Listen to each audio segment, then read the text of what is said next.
Some people spend their whole lives wearing a mask, and they'll do everything in their power to make sure you never see what's underneath. But what if I told you there's one simple question that can slip past their charm, pierce their defenses, and reveal the truth they've been hiding from you and from themselves?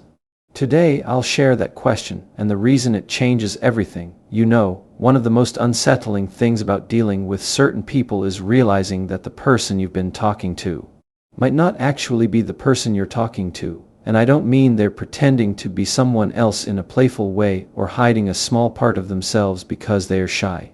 I mean, they've built an entire identity around making sure you only see what they want you to see and never what's really there.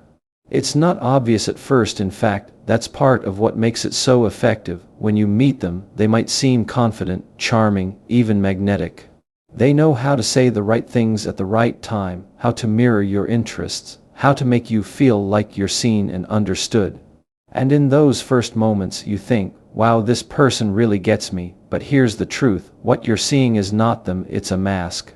And this mask isn't some thin, flimsy covering they put on for special occasions. No, it's been crafted over years. Every word, every gesture, every coincidental similarity to you is calculated to serve one purpose, to protect the image they want to project. They need you to believe it's real because, in a way, they need to believe it's real themselves. That's the first thing you have to understand. The mask isn't just for you, it's for them too. See, underneath that mask, there's often something they're desperate to hide: insecurity, fear of inadequacy, shame, or a deep sense of emptiness they don't want to face. And to avoid ever confronting those things, they become experts at distraction. They will keep you focused on the version of them that they've polished to perfection. That version is impressive, it's confident, it's untouchable, but it's not authentic. This is why people often say they seemed so different in the beginning. Because in the beginning, you're only being introduced to the mask. The mask is charming because it's designed to be charming. The mask is generous because it's designed to win your trust. The mask listens, laughs, and even pretends to care because those are the tools it uses to keep you close. And here's the thing, when you only ever see the mask, it can be incredibly difficult to believe that there's anything else underneath. It's like watching a well-made movie. You forget you're watching actors on a set. You get caught up in the story. You invest in it, you root for it, but behind the scenes, it's all lights, scripts, and staging. And in the case of someone like this, they are both the director and the actor in the film they're showing you. Now let's get real about why they need this mask so badly. People who live this way, especially narcissists, rely on the approval, admiration, and even the envy of others to feel stable. Without that, they feel exposed, vulnerable, and vulnerability to them is not just uncomfortable, it's dangerous. They see it as weakness. So they've learned to keep the mask in place at all times, because if it ever slips, they risk showing you the one thing they can't allow you to see: their true self. Here's what's even more deceptive: this mask can shift depending on who they're with. Around you, it might be the mask of the supportive friend or the romantic partner who always understands. Around someone else, it might be the driven professional or the life of the party. They adapt because the mask isn't about being consistent, it's about being convincing. Whatever will win them the admiration or control they're looking for in that moment, that's the version you'll get. And you might think, well, if they can act like a good person in some situations, doesn't that mean there's some good in them? That's a fair question, but here's the difference. Authentic kindness and empathy flow naturally, they're part of someone's true character. But with a narcissist, the kindness is conditional, calculated, and transactional. It's given with the expectation of something in return, whether that's loyalty, admiration, or compliance. The hardest part: by the time you begin to notice the mask, you've probably already invested in the person wearing it. You've shared things with them, trusted them, maybe even built parts of your life around them, and because of that, your mind doesn't want to believe that this person you thought you knew might just be a performance. That's what makes it so dangerous. They count on that hesitation, they count on you second-guessing yourself, and in that hesitation, they keep control. They keep you in the theater, watching the show, instead of walking behind the curtain to see the reality. That's why understanding the mask is so important, because once you see it for what it is, you stop reacting to the performance and start paying attention to the truth. And I want to be clear about something here. The mask isn't just about lying to others, it's about lying to themselves. Many of these people can't stand to sit alone with the parts of themselves they've buried. It's easier to live behind the mask than to face what's underneath. And that's tragic, but it's also not your responsibility to fix. Your responsibility is to see clearly, to recognize that what looks real might be carefully manufactured. And to remember that the sooner you can identify the mask, the sooner you can decide how to protect yourself from the person wearing it. Because no matter how convincing they are, a mask can only hide the truth for so long. That last line would smoothly hand the listener over to key point 2, which explains why one question can break that illusion. Once you understand the nature of the mask, you start to see why exposing it is so difficult. These people are not amateurs. They've been practicing this performance for years, maybe decades, and when you've rehearsed something that long, you don't just accidentally let it slip. It takes a very specific kind of moment to catch them off guard. That's where the right question becomes so powerful. See, most of the time, they're in control of the conversation, they lead it, they set the tone, they choose the topics.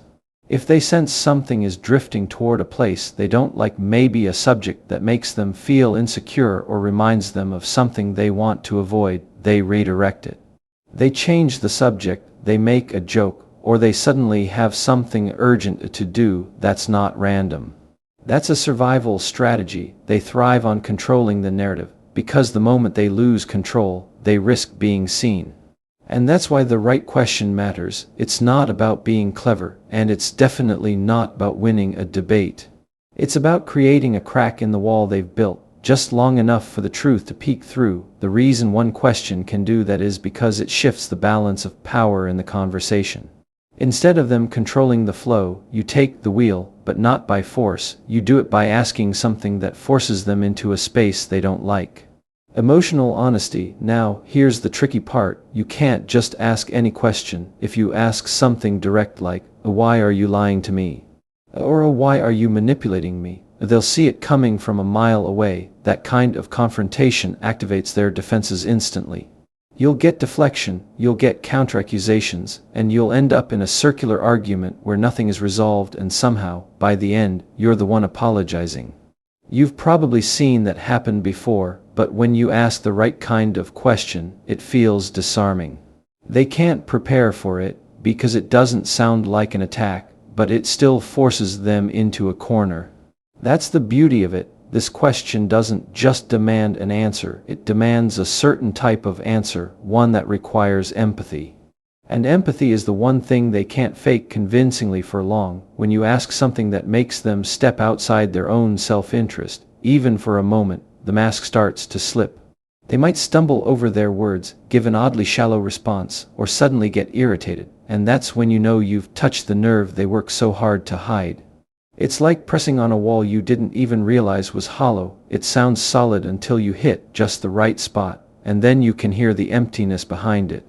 This is also why timing is so important. You can't ask the question when they're already on high alert or ready for a fight. If you do, their defenses will be too strong, but when the timing is right, when they're expecting the conversation to stay in safe territory, that's when the question lands hardest. It catches them off guard, and in that split second of surprise, you get a glimpse of something real. Now, I need to be clear here. This isn't about trapping someone, humiliating them, or proving you're smarter. This isn't about scoring points. It's about clarity. It's about seeing what's behind the curtain so you can make an informed choice about how much access this person should have to your life. Because here's the truth. You will never change someone who doesn't want to change, but you can change your position in relation to them. You can step out of their game, and there's another layer to this. When you understand that one well-placed question can reveal so much, you start to realize how little you actually need to argue. You don't have to fight every point, correct every story, or win every battle. Sometimes you just have to plant a single question and watch what happens. The way they respond will tell you more about them than 100 arguments ever could. Think about it. When someone has nothing to hide, they're not afraid of questions. They might be surprised, they might need a second to think, but they don't shut down or lash out. But when someone lives behind a mask, the very idea of being seen makes them uncomfortable. A simple question can feel like a spotlight they weren't ready for. And when that happens, you'll see it in their body language, in their tone, in the way they suddenly need to end the conversation. That's the power of the right question. It's not loud, it's not aggressive, but it gets under the armor in a way nothing else can. And once you've seen even a glimpse of what's really there, you can't unsee it. You can't go back to believing the mask is all there is. And here's the thing, you don't even need them to admit anything. You don't need a confession or an apology. Their reaction will speak louder than any words they could give you, and once you've heard that unspoken truth, you'll know exactly what you're dealing with. Because sometimes the smallest crack in the facade is enough to reveal the whole structure. Here's asterisk key point 3 expanded into about 850 words asterisk. Keeping the flow seamless from the earlier sections, matching the deep, calm tone, and building naturally toward the heart of the speech. When it comes down to it, the question that breaks the illusion is surprisingly simple, and I think that's part of why it works so well, because it doesn't sound like a trap, and it doesn't announce itself as a confrontation. It's just a few words, but those few words aim directly at the one place the mask can't hold. The question is, how do you think that made me feel? Now, I want you to notice something.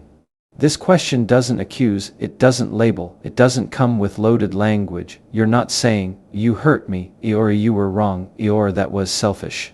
You're simply asking them to step outside their own perspective and imagine yours. And for someone who thrives on self-focus and control, that is an incredibly uncomfortable place to be. It forces them into a moment where the conversation is no longer about their narrative, their version of events, or their needs. It's about you, and more specifically, it's about them seeing you. For a narcissist, this is where the trouble begins, because seeing you means acknowledging your reality. And acknowledging your reality means recognizing that their words or actions have an impact. That's something they work very hard to avoid. Most people, when you ask them that question, will pause, they'll think for a moment. They might say, I guess that probably made you feel hurt, or I didn't realize that upset you. Even if they didn't intend to cause harm, most people can still make the mental shift to imagine your side. That's empathy. It's not perfect, and sometimes it's awkward, but it's real. But with a narcissist, something very different often happens. They might dodge the question entirely, why are you being so sensitive? Or they might turn it back on you. Well, how do you think you made me feel? They might laugh it off, change the subject, or suddenly become irritated.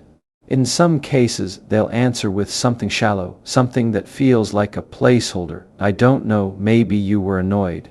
But you'll hear the hollowness in their voice. That's because empathy isn't a reflex for them. It's not a muscle they've developed, and when they're asked to use it, even for just a moment, they stumble. And in that stumble, that's where you see the truth. The beauty of this question is that it's both disarming and revealing. It doesn't give them an obvious enemy to fight. If you accuse them of something directly, they know exactly what to do. They've trained for that. They'll defend, deflect, and counterattack without breaking a sweat. But when you ask them to reflect on your emotional experience, it's like pulling the script right out of their hands. They have no prepared lines for this. That's why, for just a few seconds, the mask might slip. You might see irritation flash across their face. You might notice a long pause as they search for a response that won't make them look bad. Or they might give an answer so detached that it tells you exactly what you need to know. They're not connected to your reality, and they're not interested in connecting to it. Now, I'm not saying this question will magically change their behavior. It won't. You're not asking it to fix them. You're asking it to clarify things for yourself, because until you've seen their unfiltered reaction to being asked to step into your shoes, you can still be tempted to believe the mask. But once you've seen how they handle this question, you'll know whether there's genuine care behind the image or whether it's all just performance. And here's something else, the way they respond will often confirm things you've already felt but couldn't put into words. Maybe you've noticed they never apologize, or that they always redirect the conversation back to themselves. Maybe you've felt like you're invisible when you try to talk about your feelings. This question doesn't create that dynamic, it simply reveals it clearly and undeniably. It also has another effect. For the people who aren't narcissists, the people who actually care about you, this question can open the door to deeper understanding. Sometimes, even good people can be careless or thoughtless. Sometimes they don't realize the impact of what they said or did until you ask them to think about it. But the difference is they're willing to go there. They might feel uncomfortable, but they'll engage, they'll take a moment to picture how it felt for you, and they'll respond with something real.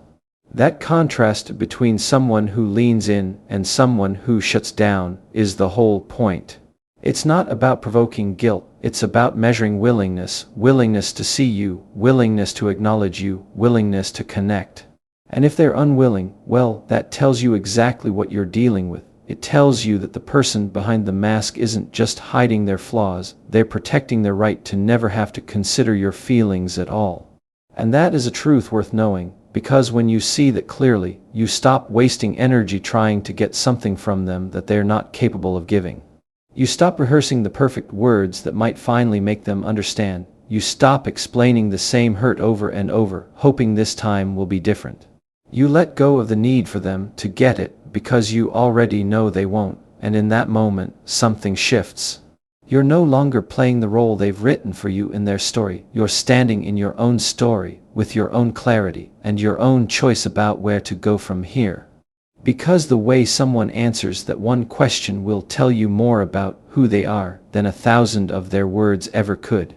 The moment you ask that question, the real test begins, because it's not just about the words they give you in response, it's about everything surrounding those words. Their tone, their body language, the pauses between their sentences, the way their eyes shift or hold, that's where the truth lies. When someone has nothing to hide, they don't need to guard their reaction. Even if they're surprised by your question, you'll see them lean in, take a breath, and actually think about it. They might not get it perfectly right, but there's a softness, a willingness, even in the awkwardness. But with a narcissist, the reaction is often instant, a sharp change in energy, as if the ground just shifted beneath them. One of the most common signs is deflection. They might laugh in a way that feels unnatural, like they're trying to play off the question as silly. Or they'll immediately shift the focus away from them. Why are you making such a big deal out of this? It's subtle, but it's designed to make you question whether you should have asked in the first place. That's the hook, to get you doubting your own right to ask. Then there's anger. Sometimes it's a flash in their expression, gone almost before you can name it. Other times, it's open and sharp. Seriously, you're going to ask me that? That reaction is meant to intimidate, to push you back into the safer role of staying silent. And if they can provoke you into defending yourself, they've shifted the focus again, away from your question and back to their control. Another tactic is playing the victim. Instead of addressing how you might have felt, they suddenly start talking about how you've hurt them. Wow, I can't believe you'd think that about me, after everything I've done for you. It's a performance designed to flip the script so fast you almost forget what you were asking in the first place. And if you're someone who naturally cares about other people's feelings, you'll feel that pull to comfort them, even though they were the one in the spotlight a moment ago.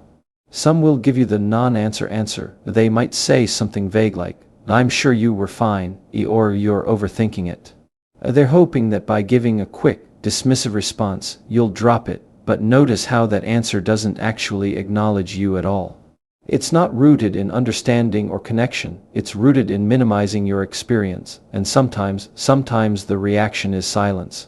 Not the kind of thoughtful pause that comes from someone really trying to consider your feelings, but a calculated, heavy silence. The kind that says, "I'm not going to give you anything." This silence is control. It's their way of holding power by refusing to engage. And in its own way, that's just as revealing as anger or deflection. The key is to watch closely. You're not asking this question to get a perfect, textbook answer. You're asking it to see what surfaces when they're invited or forced to step into your shoes. And the truth is, people who genuinely care will try. Even if they fumble, they'll make an effort.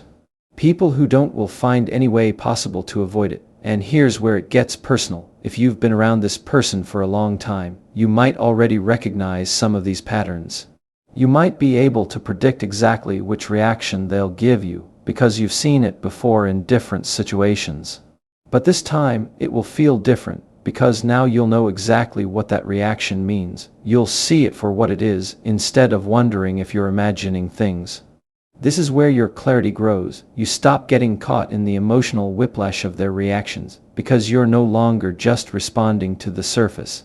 You're reading what's underneath. You see the fear, the avoidance, the unwillingness to meet you in a place of honesty. And once you see that clearly, it changes how much weight you give their words and their opinion of you. There's also something freeing about realizing that you don't need them to respond the right way for you to move forward. You're not asking this question to fix the relationship. You're asking it to take the temperature, to measure the depth of connection, to confirm whether what you've been sensing is real. Their reaction is simply the evidence, and sometimes that evidence is exactly what you've been needing, because it's one thing to feel uneasy about someone's behavior, it's another thing to see their inability to meet you in a moment of basic human empathy. That's not a misunderstanding, that's not just a different communication styles, that's a choice to stay behind the mask rather than step into the light with you.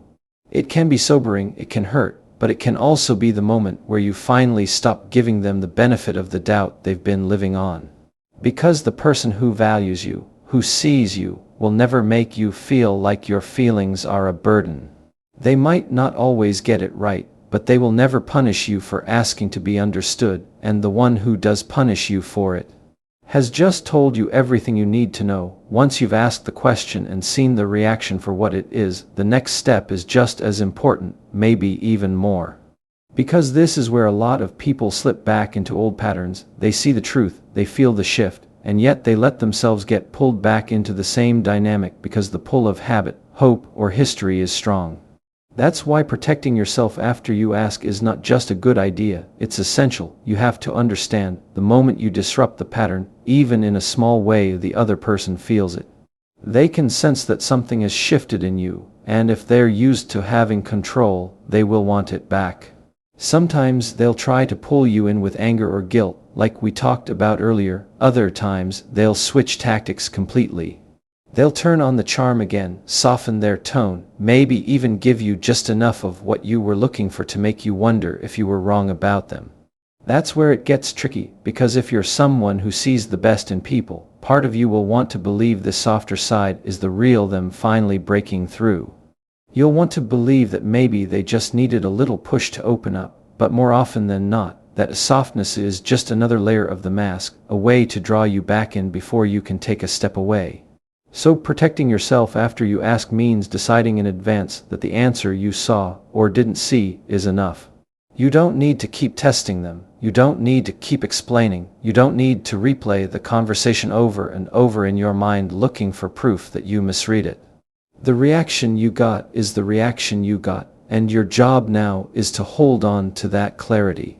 Part of that protection is setting boundaries, and not the kind you announce loudly to make a point. I'm talking about the quiet kind, the kind that changes what you give and how much access they have to you.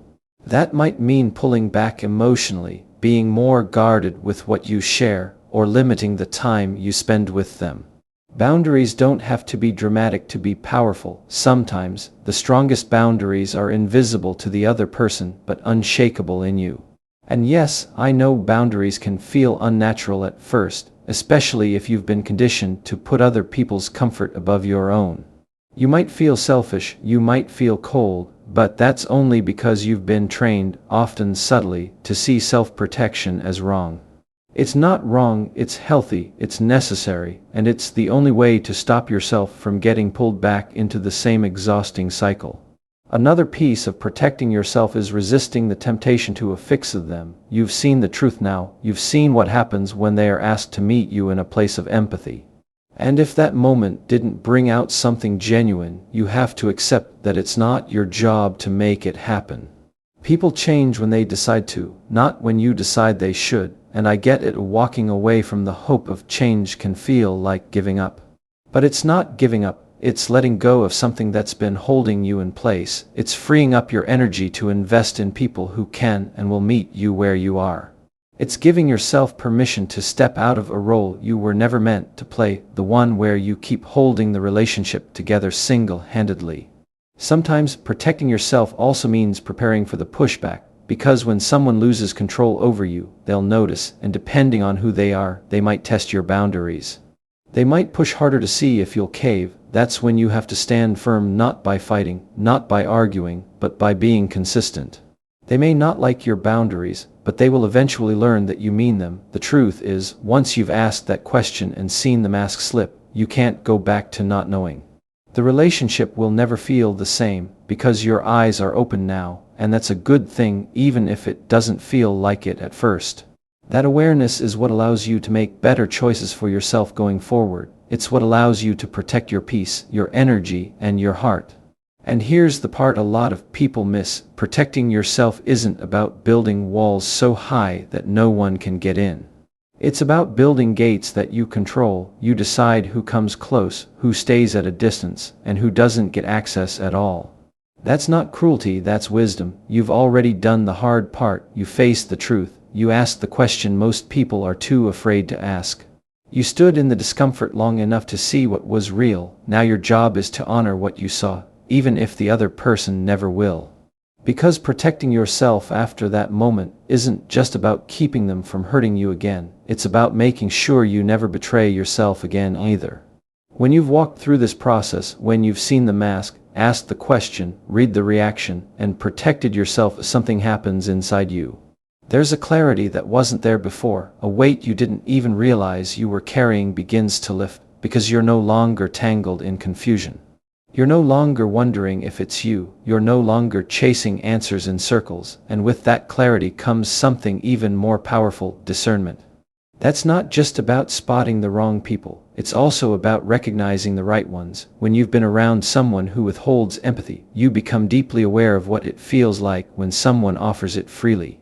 When you've been in a space where your feelings are dismissed, you appreciate even more the people who lean in and listen. That's a gift, even if it came wrapped in pain. Discernment is like light in a dark room.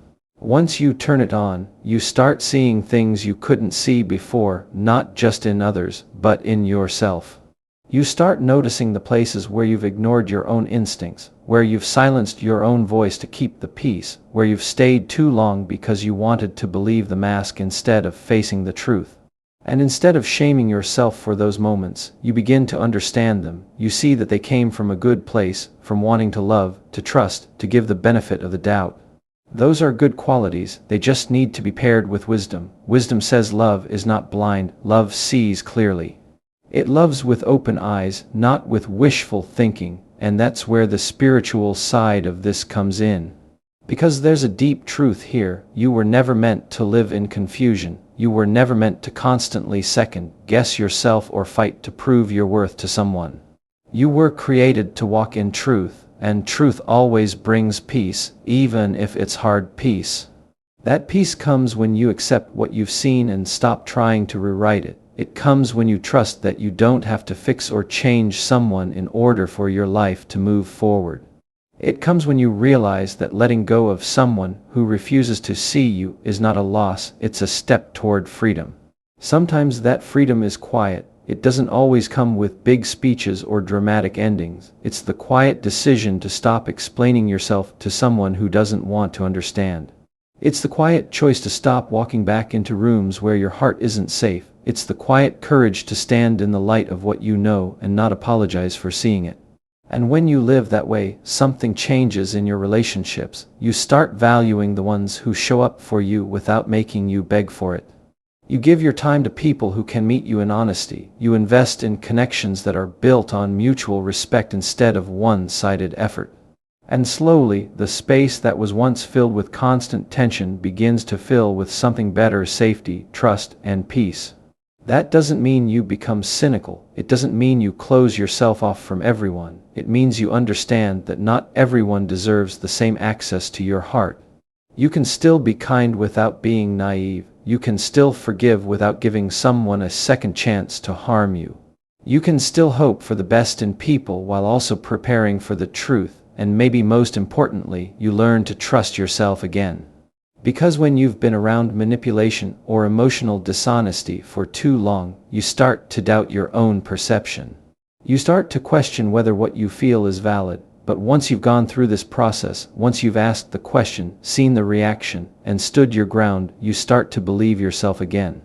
You start to remember that your instincts are worth listening to. That's the heart of discernment. It's not paranoia. It's not looking for the worst in people. It's simply choosing to see what's there instead of what you wish was there. And that's a choice you get to make every single day. So as you move forward, carry this with you.